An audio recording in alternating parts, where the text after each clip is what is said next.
Hi, Anna. And if one could say that their life is like a book that you can't stop reading, mine would be oxymoronic.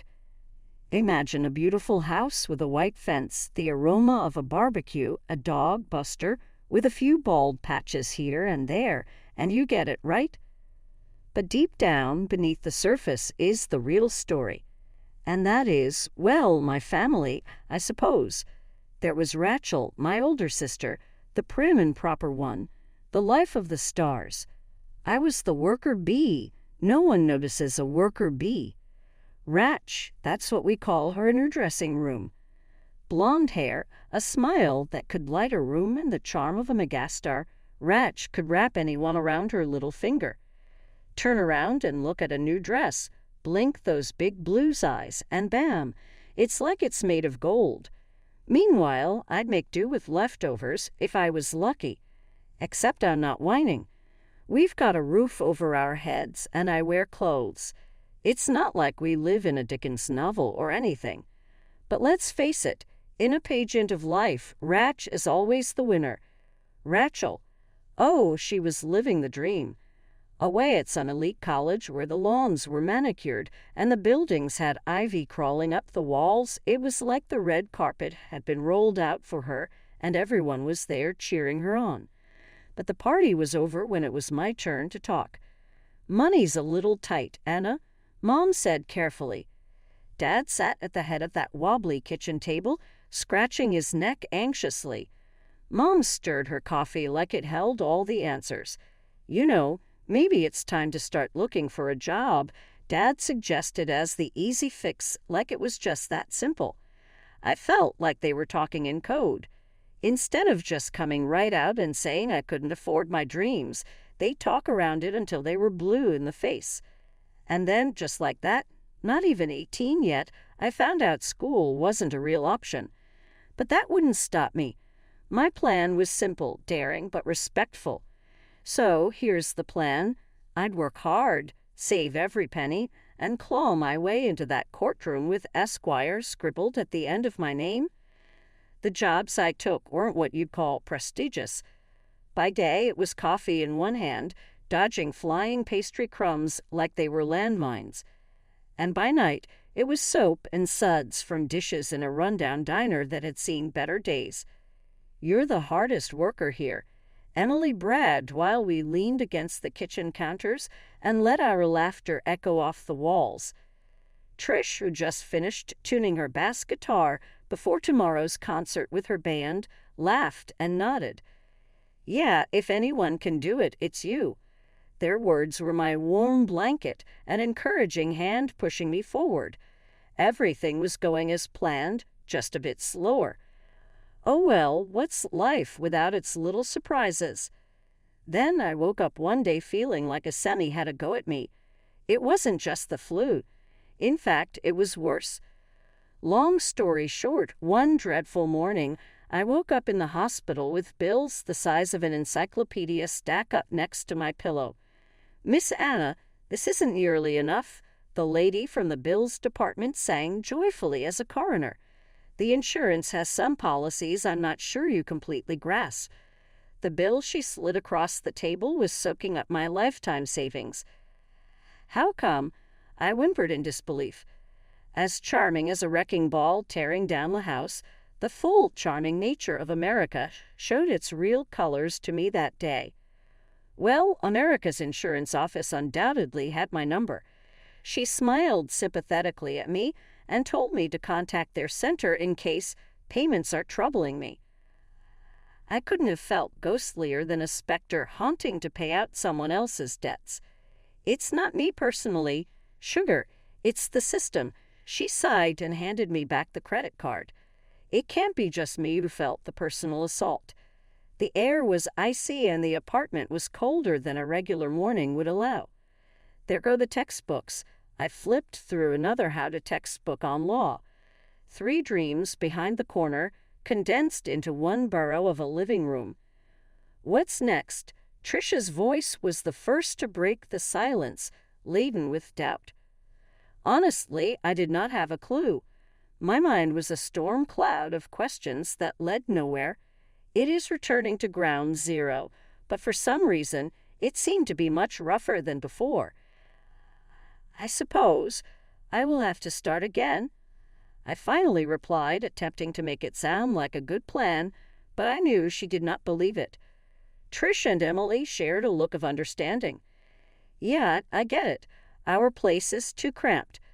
The bitterness of the words hung between me and my phone, and, in vain, Mom tried to sweeten the pill she was asking me to swallow. After some coaxing, Dad took the receiver and talked to me for a minute, trying to sweeten the bitter medicine. Then I handed the phone back to Mom, and Dad went to bed. Sitting on that hard black bench, surrounded by people bustling about, people with a home to return to, I couldn't shake the feeling of being lost even. Rachel was also too busy to talk for a moment. Family, I thought miserably. Some of the people at the bus stop heard the ending of my conversation and started whispering bitterly about family. The man sitting next to me, a worn jacket thrown over his back and a 5 o'clock shadow, snorted and shook his head in understanding. Family, he muttered. He was right. I didn't feel like talking to him, but there was a strange comfort in hearing the words from someone else's mouth. Hey, don't worry about it. You look like a fighter. He grinned and crumpled the paper bag he was holding in his other hand. I managed a weak smile. Got any tips for sleeping on these ones? I indicated the bench, my voice tinted with humor at which I didn't feel. The man considered the bench and then me, squinting at me as if to size me up. The buses run all night. End to end, you get to go back. Much safer than a rip-off, I'll tell ya. He shrugged, his words hanging in the air above me. My phone buzzed, warning me that my battery was low. Great, just great. The bus hissed in front of us, and its doors yawned open like a portal to any place other than here. The guy boarded, taking a seat among the listless faces of late-night regulars. I stood there for a moment, my fingers tight around bus fare. I wasn't ready yet to resume the cycle of meaningless rotations. With a deep breath, I grabbed my suitcase and walked away, wheels making an echo on the sidewalk. The street lights flickered uncertainly above, projecting a jerky light on my feet below. In that unsteady glow, I made a promise, silent but firm. This isn't the end of my story. I clung to that like a mantra as I walked determinedly into the night. Each step was an act of rebellion, each breath a reminder to myself that I would pull myself from the pit I fell into. "Come on, kid," crackled Aunt Marlene's voice from the other end of the phone, and I felt myself being dragged out of the morass of my thoughts. Hearing her gruff voice over the phone never felt so comforting. When I arrived on her stoop, Aunt Marlene wasted no time on pleasantries. "You look like shit," she observed, pushing me gently inside. I spent the following days in her guest room, trying to pick up the pieces of what was left of me. She didn't ask for details. We never were a family that had cozy heart-to-hearts. But I could tell she was expecting me to share. And then, as we sat at the cluttered kitchen table of marred particles with seemingly steel-hard, resilient plants all around, she placed her mug on the table's boisterous center and focused those hell-dry eyes shining of hers to bore into my soul. "What do you want, Anna?" It was as if I was on one of those wearisome makeover shows, The Big Reveal. But I was tired to pretend. "I want to be a lawyer, Aunt Marlene." I'm a burnt-out voice that I couldn't control my desperate sob. She nodded as if she already knew. "Then it's settled," she said, drumming her fingers on the table, making her noise mingle with the wall clock's ticking. "I will pay for you to go to university." My heart skipped a pump as if it had been jolted with electricity. "Are you serious?" I blurted, but she raised a single finger, returning my excitement with her condition. "I want you to keep your grades up," Marlene said steadfastly. Her eyes seemed to hope I could do it. I smiled hard.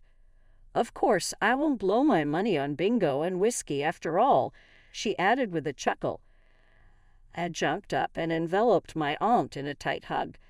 The words "thank you" got stuck in between us. "Now, none of that mushy stuff. Marlene grumbled, but her back gave me a reassuring pat. "You're going to work for me part-time. I need more help than I like to admit." "What kind of work?" I was ready to take on anything. "The kind that needs doing," she said vaguely, shooing me off. "We start with that jungle you call a hairdo, and tomorrow we do the yard work." I laughed wholeheartedly, a sound I had not heard from myself in a while. "Deal." "It's not because I'm nice," Marlene warned. "You slack off and the deal's over." I shook my head. "Don't worry." She studied me for a moment, then grinned. "Good. Now help me with these damned plants. They have a social life bigger than mine." The rest of the day was covered in soil, a bunch of pruning and watering, and yet the dirt never felt so good on my hands. Aunt Marlene was making me work for every penny she was throwing my way, but that was okay. It wasn't a day at the beach being a poor college student. Aunt Marlene came in clutch, but keeping the books and bills in the air was like juggling knives. Slip up once, and it may cut deep. I'd blink open in the mornings after cramming civil procedure, an alarm buzzing like a bee in a jar, books spread like a buffet on the desk. I didn't want to dig in when the grumble in my stomach reminded me I was just a human that needed fuel.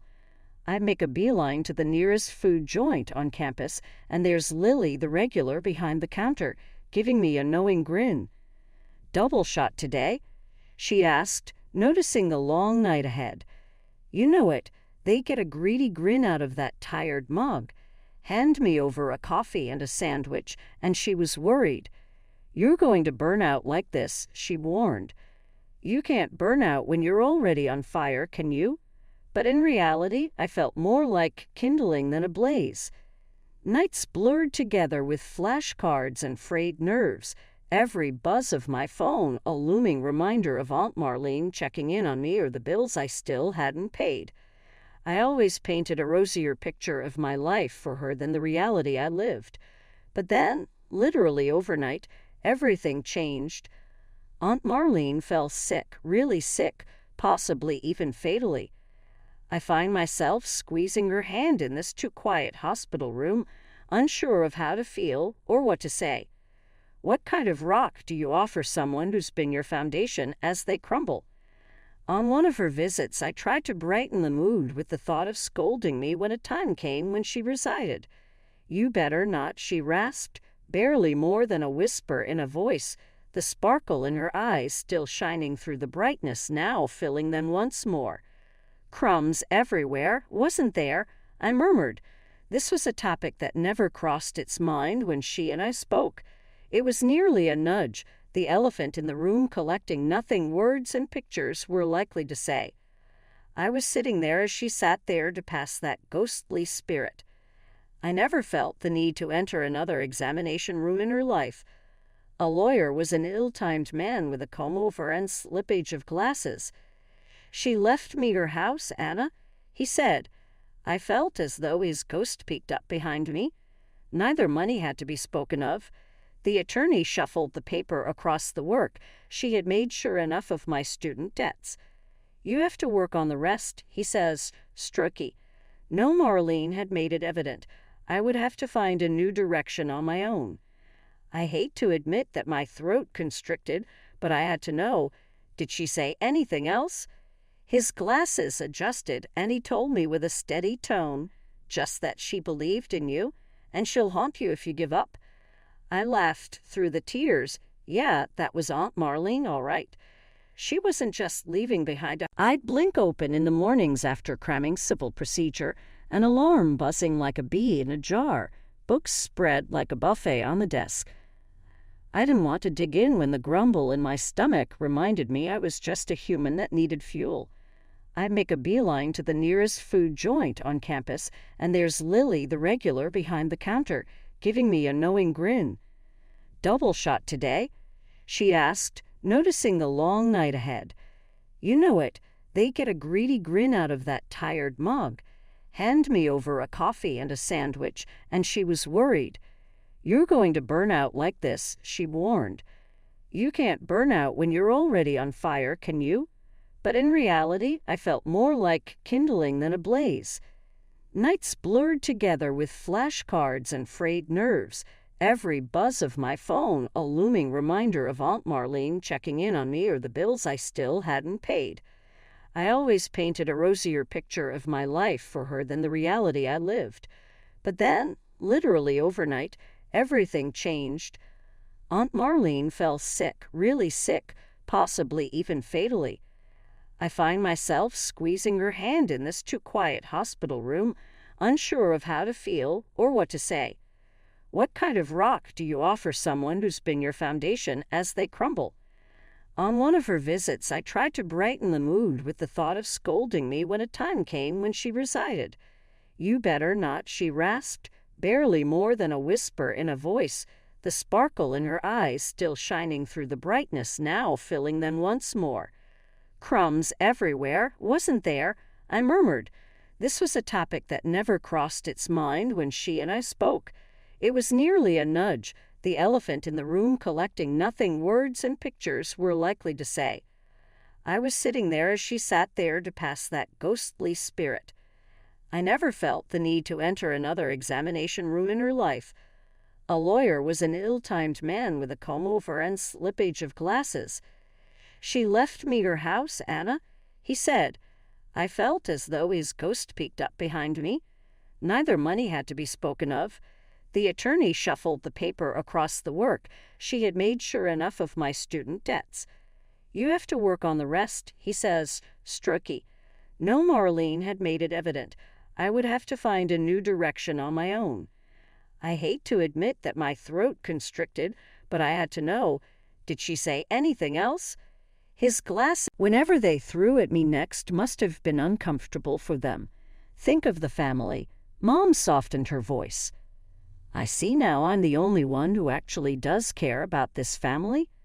A silence fell between us, mucky and heavy as cotton. Rachel predictably broke the silence. "You can be such a—" She was speaking, but I was warning them to leave. As they shuffled out of the house with their burdened disbelief and entitlement, Dad turned on me a warning. "You'll regret this." I met his gaze bravely. "The only thing I'll regret is not changing the locks sooner." As the door closed behind them, the house grew silent and the fight drew to a close. No matter her genetics, I was going to live in Aunt Marlene's legacy, not auction it off to the highest claiming bidder in my bloodline.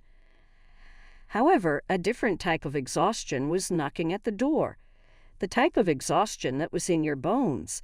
After driving to my house, I had just worked a double shift at the law firm. My only desire was a hot shower and my bed. After I key into the door, it did not open. "What the—" I said as I wrestled with the key. The door then pushed back, and I found Rachel on the other side of the door with the 3-year-old Maya on her hip with a smug smile on her face. "Changed the locks, Anna, surprise," she said, her voice jubilant. My eyes widened in confusion. "Hell, you did this.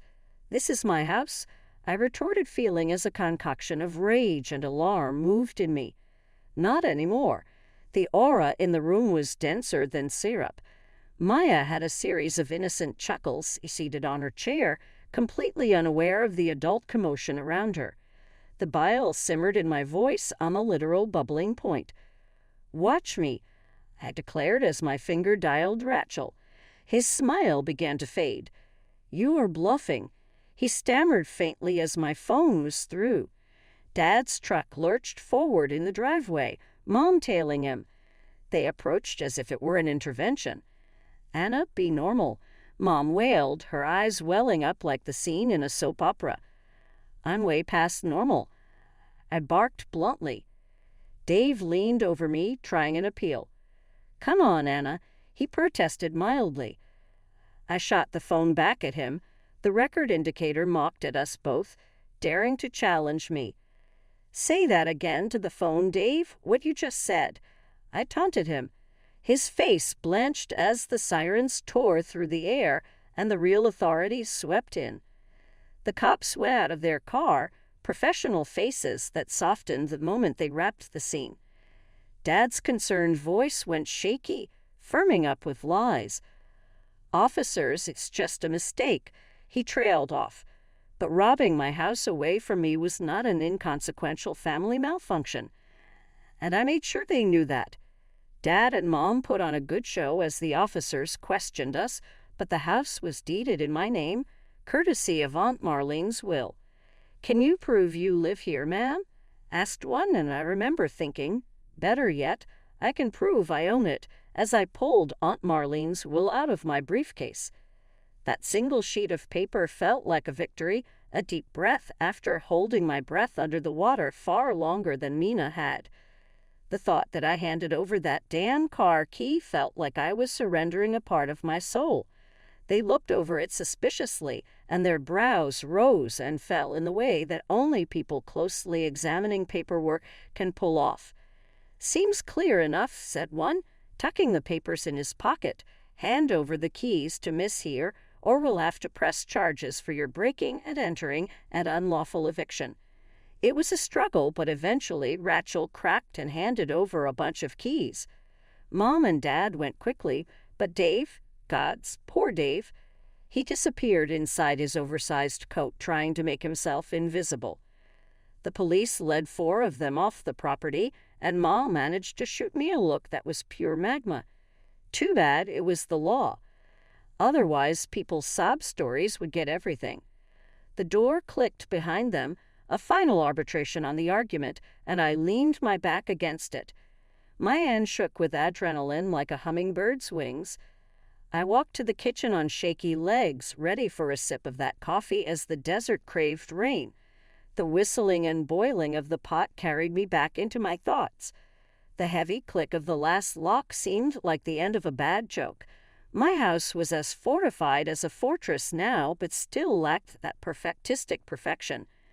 Maybe it was high time I bought a big, nasty dog, I joked to myself. I was far from being a pet person, but imagining a drooling inode scaring off undesirable family visits made me smile. The following few weeks were Chester-like, quiet. Deprived of their incessant bustle on the other end of the line, silence seemed louder than words. No calls, suddenly even a lost text.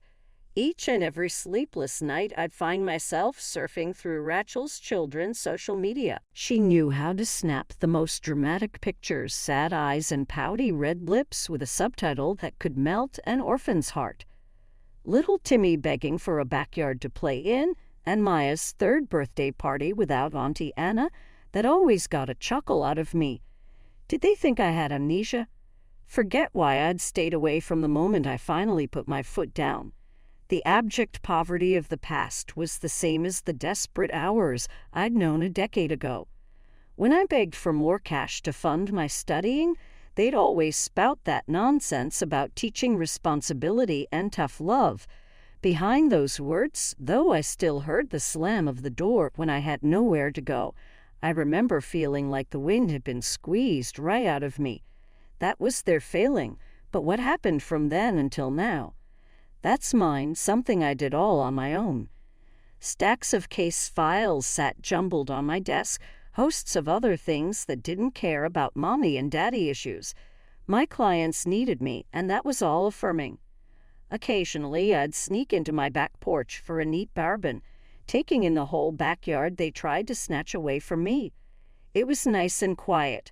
I'd daydream about a guard dog with eyes that could make my parents think twice before stepping onto my property once a week. I bet I'd settle on a Rottweiler, something massive with a loud bark. My phone stayed silent. It's a limb I'm used to being without. As the sun blossomed into night and sleep began to claim me, I barely registered a thought of yes or twist open a house dog. This house, my house, all 4 solid walls. Maybe I'd get it. Maybe I wouldn't, but it wasn't a choice to think about. For once, a concept